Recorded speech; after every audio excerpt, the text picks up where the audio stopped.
बिस्मिल्लाहिर्रहमानिर्रहीम। शुरू अल्लाह के नाम से जो बड़ा मेहरबान और नहायत ही रहम करने वाला है। मुअज़्ज़ज़ दोस्तों, हमने अपने पिछले लेक्चर में जो है वो इल्लीगल डिस्पोजेशन एक्ट के हवाले से आपके सामने वो सारा कानून रखा था, और इन दैंड हमने ये कहा था कि अगर किसी भाई को सवाल हो तो वो हमें सवाल जो है वो थ्रू व्हाट्सअप या ईमेल जो है वो पूछ सकता है। उस सिलसिले में हमें काफ़ी ज़्यादा सवाल मसूल हुए, तो आज की हम इन नशिस्त में हम उनके एक एक करके जवाब देते हैं। हमें पहला सवाल जो है वो फाज़ल सलीम सैन बाजू साहब की तरफ से आया। वो ये पूछते हैं कि जो इल्लीगल डिस्पोजेशन एक्ट है उसमें फ़ाइन और कंपनसेशन क्या एक ही चीज़ें या अलग अलग है? तो फाज़ल सलीम सैन बाजू साहब की जो मर्ज़ है कि जो दफ़ा 3 की सब सेक्शन 2 है उसमें जो है वो पनिशमेंट का जिक्र है, और उसमें ये बयान किया गया है कि फ़ाइन जो है वो पनिशमेंट का हिस्सा है।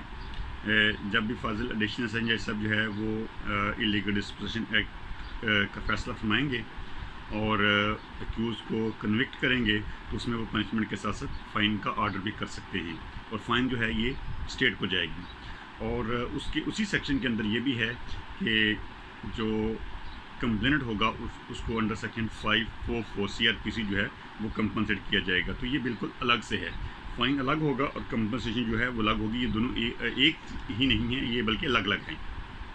फ़ाइन पनिशमेंट का हिस्सा है जो कि स्टेट को जाएगा, और जो कंपनसेशन है वो कंप्लेनेंट को जाएगी। दूसरा सवाल जो है वो हमें फाजिल मुबशर खजरा साहब की तरफ से है। वो ये पूछते हैं कि क्या फर्म भी जो है वो इलीगल डिस्पोजेशन एक्ट के तहत कंप्लेंट फाइल कर सकती है, और अगर कर सकती है तो क्या उसको पहले बोर्ड ऑफ डायरेक्टर से रेजोल्यूशन पास करना ज़रूरी है? तो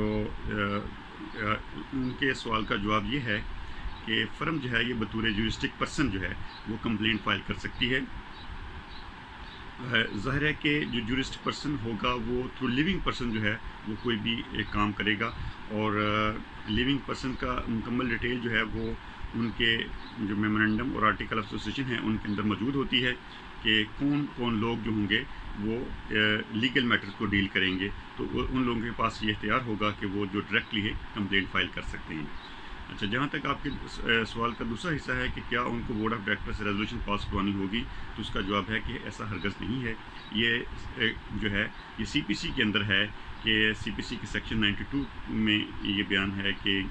अगर वो किसी फ़र्म ने किसी के खिलाफ कोई लीगल कार्रवाई करनी है तो वो पहले बोर्ड ऑफ डायरेक्टर से रेजोल्यूशन पास करेगा। लेकिन चूँकि इलीगल डिस्पोजेशन एक्ट जो है वो कोड ऑफ क्रिमिनल से डील करता है, तो इसलिए ऐसा हरगज़ नहीं है कि यहाँ पे जो है वो उसको परमिशन दरकार है। तीसरा सवाल जो है वो हमें मोहम्मद बिलाल गोंदल साहब की तरफ से है। वो ये पूछते हैं कि क्या कंप्लेंट जो है वो सिर्फ लैंड ग्रैबर्स के साथ हो सकती है या किसी ऐसे शख्स के साथ भी हो सकती है कि जो लैंड ग्रैबर्स की डेफिनेशन में नहीं आता, लेकिन उसने जो है वो इस ऑफेंस को कमिट किया है। तो उनके जवाब में अर्ज़ है कि ये पहले 2 लॉ जो है ये डेवलप हुए थे, एक लाहौर हाई कोर्ट की तरफ से और फिर एक जो है वो honourable supreme court of Pakistan की तरफ से, जिसमें उन्होंने ये कहा था कि जो कंप्लेंट है वो सिर्फ लैंड ग्रैबर्स के खिलाफ होगी। जो लाहौर हाई कोर्ट का फैसला था वो PLD 2007 लाहौर पेज 231 है, और जो सुप्रीम कोर्ट का फैसला है वो PLD 2010 सुप्रीम कोर्ट पेज 661 है। लेकिन फिर इसके बाद जो है ये मुसलसल 3 फैसले आ गए सुप्रीम कोर्ट ऑफ पाकिस्तान के, जिसमें एक जो है वो 3 रुकनी बेंच का फैसला था, जिसमें उन्होंने ये कहा कि नहीं, ये इंडिविजुअल के खिलाफ भी हो सकता है, क्योंकि जो एक्ट है उसमें हुएवर या नो वन और हु वन का जिक्र किया है, जो कि किसी इंडिविजुअल को जो है वो रिप्रेजेंट करता है। लिहाजा कंप्लेंट जो है ये किसी इंडिविजुअल के खिलाफ भी हो सकती है। जो मुसलसल 3 फैसले आए जिसमें कहा गया कि कंप्लेंट जो है ये किसी इंडिविजुअल के खिलाफ भी हो सकती है, उनमें एक जो है वो 2009 SCMR पेज 1066, फिर दूसरी जो है वो 2010 SCMR पेज 1254, और तीसरी जो है वो PLD 2010 सुप्रीम कोर्ट 725 है। इन तीनों के अंदर ये कहा गया था कि कंप्लेंट जो है वो किसी इंडिविजुअल के खिलाफ भी हो सकती है।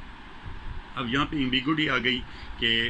एक तरफ 2 जजमेंट्स हैं और एक तरफ 3 जजमेंट्स हैं, पर इसके बाद जो है वो इस मैटर को रिजॉल्व करने के लिए सुप्रीम कोर्ट का एक 5 रुकनी बेंच बैठा, और उन्होंने 2 कंसेक्टिव जजमेंट्स दी। एक 2016 SCMR पेज 1931 और दूसरी थी PLD 2016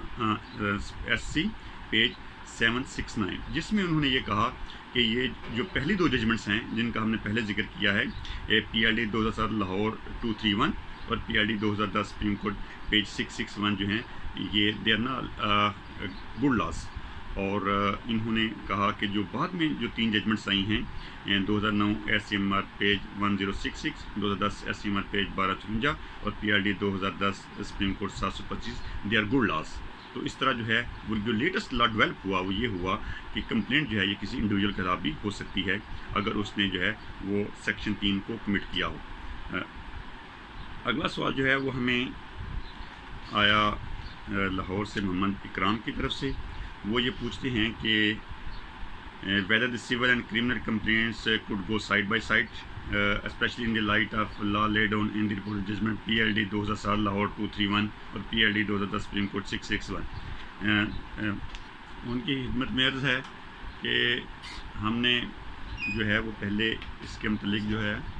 وہ تفصیل کے ساتھ بات کی ہے کہ یہ جو دونوں ججمنٹس تھیں ان کو جو ہے وہ not a good loss already declare کر دیا گیا ہے. تو جو اس میں جو بعد میں ججمنٹس آئی تھی